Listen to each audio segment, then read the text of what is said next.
Rebonjour mes chers élèves. Alors, on est toujours dans le chapitre du volcan et leurs relations avec la tectonique des plaques. Après qu'on a expliqué la dernière fois les différentes composantes d'un volcan et on a aussi déterminé les différents types du volcan dans la vidéo que vous avez la dernière fois. Alors, j'ai expliqué que la différence entre un volcan explosif et un volcan effusif.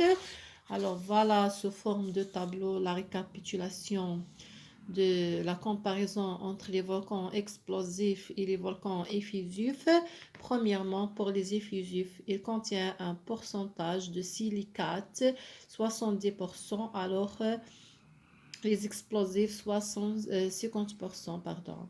Alors, silicate, c'est une matière qui se forme après la fusion du roche dans le profondeur. C'est un type de minéraux. Ça fait silicate, un silice. Silicone, on dit parfois le silicone. L'état de la lave pour les volcans effusifs l'état de la lave, pardon, c'est pas très long, mais il est fluide. La lave, il est fluide. Mais fluide. La lave, il est fluide. Et pour les volcans explosifs, la lave, il est visqueuse.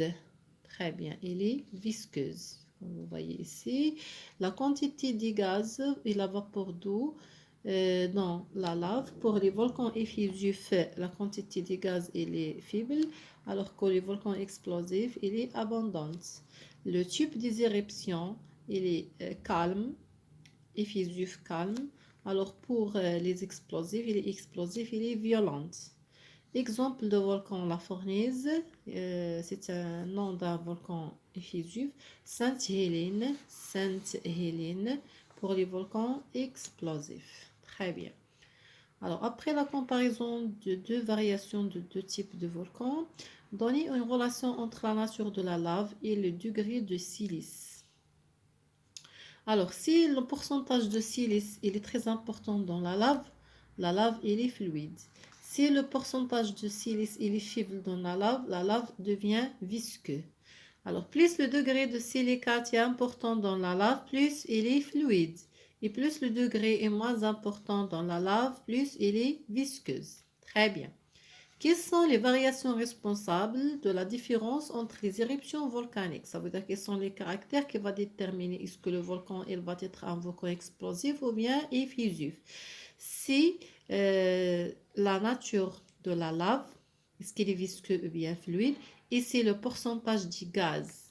Alors les variations qui déterminent, ou bien les conditions qui déterminent la nature du volcan, c'est la proportion de silicate, la quantité de gaz et la vapeur d'eau. Si la quantité de silicate est très importante, la quantité de gaz est très importante et la vapeur est très importante, elle va déterminer quel type de volcan. Alors je répète, si le pourcentage de silice est 50%, la quantité de gaz est très importante et la vapeur d'eau est très importante. Ça veut dire que le volcan il doit être un volcan explosif. Maintenant, c'est le contraire. Si la proportion de silice est 70% et la quantité de gaz faible et la vapeur d'eau faible, alors le volcan il va être un volcan effusif. Vous avez compris? Très bien. Alors maintenant, vous avez ce chapitre-là. Oui, la dernière fois, on a expliqué l'origine du volcan, bien la liaison entre les volcans et la tectonique des plaques. J'ai déjà expliqué quelle est l'origine du volcan dans les dorsales médio-océaniques, ça veut dire les volcans effusifs. Le magma devient le magma qui provoque les explosions volcaniques après la fusion partielle du roche dans le manteau. Alors, grâce à la température élevée, provient de la désintégration des éléments radioactifs.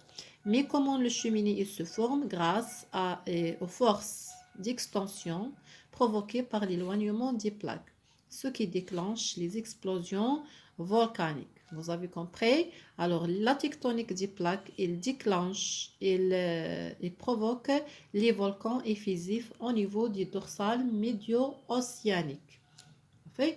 Alors, quel est ce phénomène qui accompagne l'expansion océanique? À ce niveau-là, on remarque que c'est un phénomène volcanique. Quelles sont les caractéristiques de ce type de volcan? On sait que c'est un volcan effusif. Alors, les caractéristiques sont de type effusif, éruption moins violente, quantité moins importante de gaz et de vapeur d'eau. Très bien. Quelle est l'origine du magma dans ce genre de volcan? Alors, l'origine du magma est due à l'écartement des deux plaques les plus proches au niveau de sa zone de divergence, située bien à la suite de la fusion partielle du manteau, ce qui donne le magma, qui montre en surface, en s'écoule de part et d'autre de rifts donnant les volcans effusifs. Alors, j'ai déjà expliqué la dernière fois et j'ai précisé d'où vient le magma. Alors, le magma, il provient de la température élevée. La température, quelle est l'origine de cette température? C'est la désintégration des éléments radioactifs. Les éléments radioactifs. Alors, voilà comment ils se forment la chambre magmatique. Les éléments radioactifs, ils provoquent l'augmentation de la température, ce qui provoque la fusion partielle des roches. ذوبان جزئي للصخور في الرداء dans le manteau supérieur. Après l'accumulation du magma, alors la tectonique des plaques, qu'est-ce qu'elle provoque au niveau du dorsal médio-océanique? Elle provoque des forces d'extension, ce qui entraîne l'ouverture de la croûte terrestre et la formation de cheminées qui constituent le trajet de l'explosion, bien de la sortie du magma vers la surface et la provocation des volcans effusifs. Je répète. Les éléments radioactifs provoquent l'augmentation de la température, ce qui provoque la fusion du partiel des roches et la formation du magma.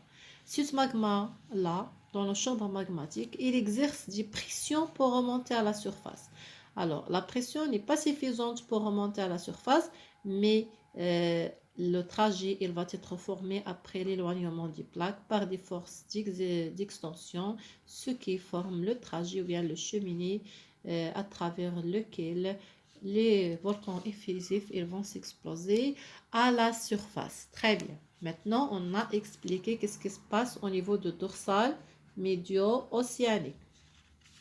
Prenez maintenant la deuxième zone où il y a les volcans, c'est la zone limite de rapprochement, ou bien limite de convergence, ou bien les fosses océaniques. Comme vous voyez ici, les fosses océaniques, ce sont des zones de subduction, ça veut dire les zones de l'enfoncement de la croûte océanique sur la croûte continentale.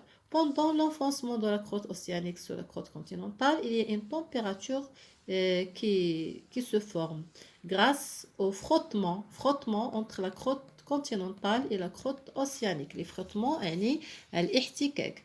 Alors, après les frottements, la température élevée, qu'est-ce qu'il va entraîner? Les